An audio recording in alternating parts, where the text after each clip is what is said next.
Welcome everyone. Welcome to another one of our live streams.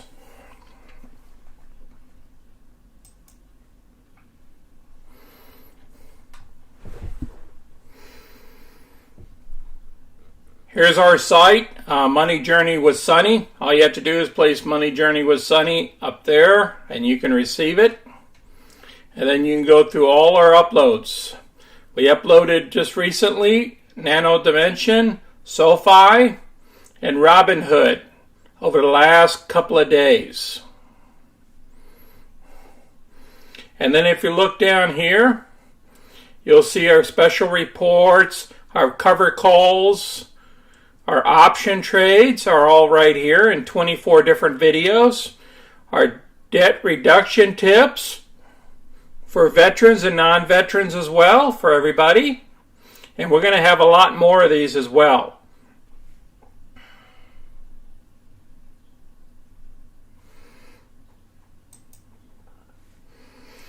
First item we're going to cover. Welcome MCK. Back to the first item we're going to cover is Jerome Powell. So let's listen to a little bit of what he had to say this past week and why the markets has fell. I are strongly committed to bringing inflation back down to our 2% goal. We have both the tools we need and the resolve that it will take to restore price stability on behalf of American families and businesses. Price stability is the responsibility of the Federal Reserve and serves as the bedrock of our economy. Without price stability, the economy does not work for anyone. In particular, without price stability, we will not achieve a sustained period of strong labor market conditions that benefit all. Today, the FOMC raised its policy interest rate by 0.75 percentage point, and we anticipate that ongoing increases will be appropriate. We are moving our policy stance purposefully to a level that will be sufficiently restrictive to return inflation to 2%. In addition, we are continuing the process of significantly reducing the size of our balance sheet. I will have more to say about today's monetary policy actions after briefly reviewing economic developments. The U.S. economy has slowed from the historically high growth rates of 2021, which reflected the reopening of the economy following the pandemic recession. Recent indicators point to modest growth of spending and production. Growth in consumer spending has slowed from last year's rapid pace, in part reflecting lower real disposable income and tighter financial conditions. Activity in the housing sector has weakened significantly, in large part reflecting higher mortgage rates. Higher interest rates and slower output growth also appear to be weighing on business fixed investment. Okay, I'm going to place this video down below so you can watch the whole video.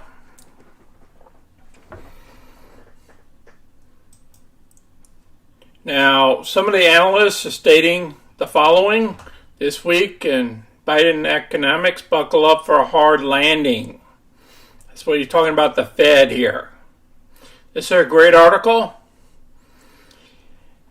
And we're currently at inflation rising to a 40-year high.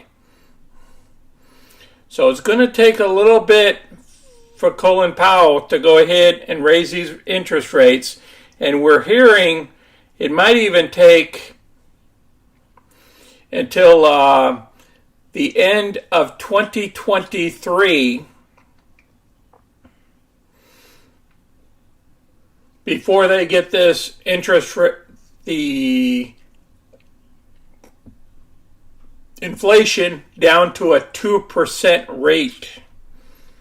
It could even take the end of 2024. Now, what does that mean? They're going to have to use their tools in their toolbox. They're going to have to raise rates. Okay? So I wouldn't be surprised if your loans are going to go up to 7 to 8% range for housing interest rates. Now, fuel prices will have to come down as well. And I've noticed in the market, oil has been coming down in the market. but we haven't seen that much at the pumps yet. We got to get it down at the pumps. So therefore, inflation will come down in the fuel area. Remember, last week we talked about what is inflation. I'll place that link at the bottom of this video as well in the description. You have to understand how they're categorizing inflation and what they use. So this is a good article to read because these guys are going to have to raise interest rates until it hurts.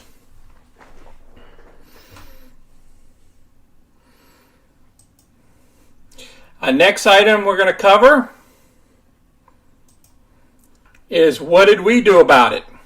Well, if you looked at our last Saturday's live broadcast, what we had was we bought put options.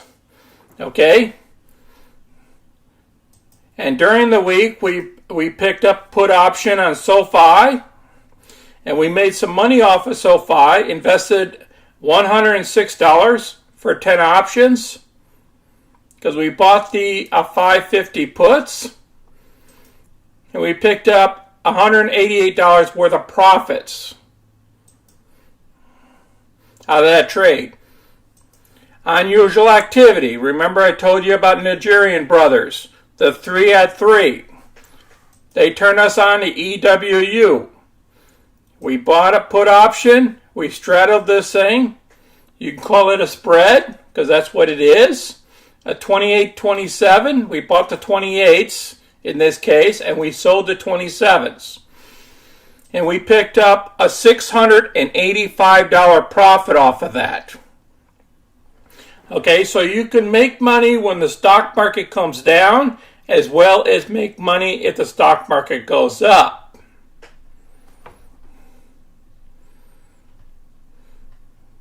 Now, for this next week, we're preparing for SOFI, which expires on the 30th of September. And what we did was we bought the 5s and we sold the 550s. Now, we could get put the stock, but I'm not worried about it because if it dips below $5, what will happen is they will have to buy our shares for $5 and we're buying back 1,000 shares at $5.50. And they gave us $258 to do that trade. Okay? And if the share price at the end of the week on next Saturday is above $5.50 by 1 penny, and we don't get put the stock, we get to keep the $258 worth of premium that we received off of this spread. So that's my logic in going into this trade to pick up $258, and that's our max profit. Now, we also had this other SPY. We went long on the SPY, and I'll show you why we went long, of 368. And we also did a short. We bought a put at the 365s. Is one option each. We're going one of different direction because I believe this next week we're going to change direction in the market. The bulls are going to come in at some point and then the bears are going to come in and have their day. I believe that's going to happen this next week.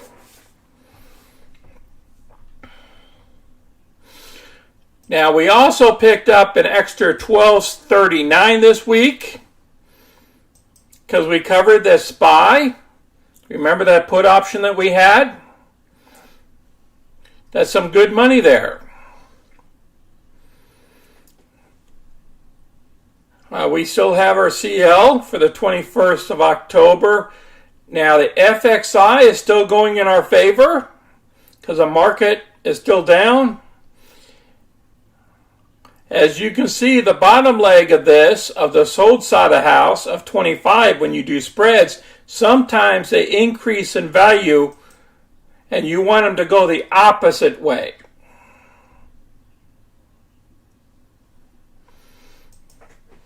And that's why we only have a 219 instead of having a total profit of 267. Okay, KMI, that's our oil stock. As you know, the prices went down. XRT, that was the retail ETF that we sold short as well. And we picked up our $414 and kept that profit. We're still in KGC, Stone, AEM, and BBIG.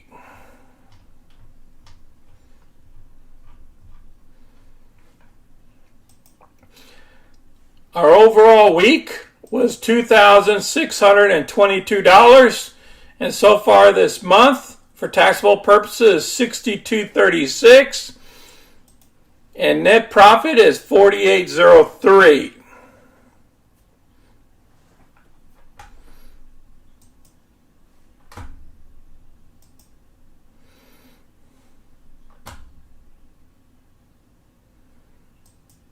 First thing we're going to cover here is a SPY.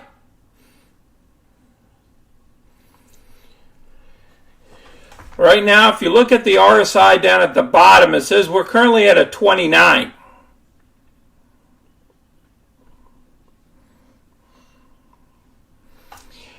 Remember back here in in March 2020, the RSI was down here at the 28s into 29s as well. So that's kind of like my bull thesis. When we get down to this 28, 29 level, I see us having a pop. And that's why I bought calls in it. In this case here, we dropped down to 23, and it only went down to 40.37 from 474. So that was a big drop there as well. So because I seen these legs dropping and putting pressure on this, and back here in June, you see our low. We're pretty much at that low right now. You know, 367 is pretty much at that low. So we haven't been at that level since 2021. Now, can it go further?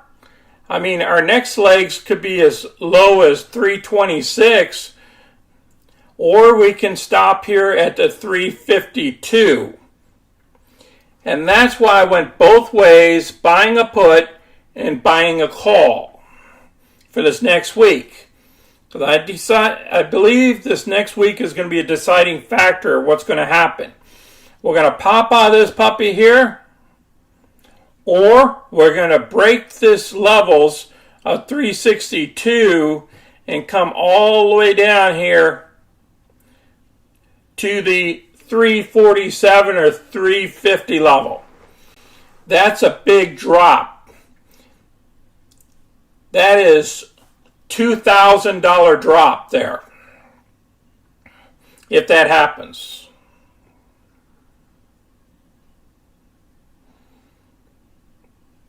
That'd be crazy. But if it does do that, then it happens. And we're covered for that because we got that weekly put option in there we bought.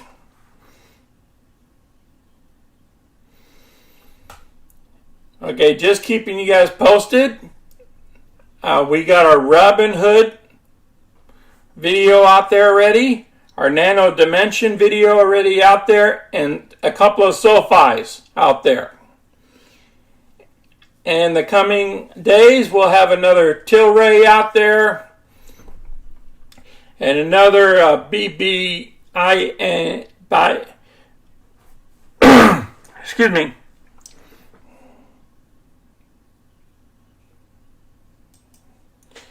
another Vinco Ventures will be out there as well. You already know that we're still in Vinco Ventures, and we're in it for the long term. And all these stocks we're into.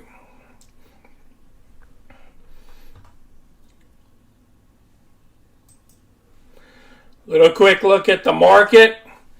On Friday, you seen all those dips in the indices. Oil is still down, as well as gold, silver.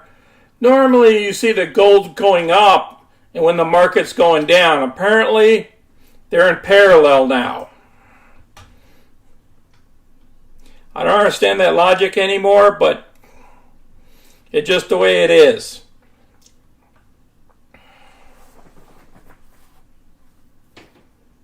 One last time, I looked at our messages. I don't see anything coming in.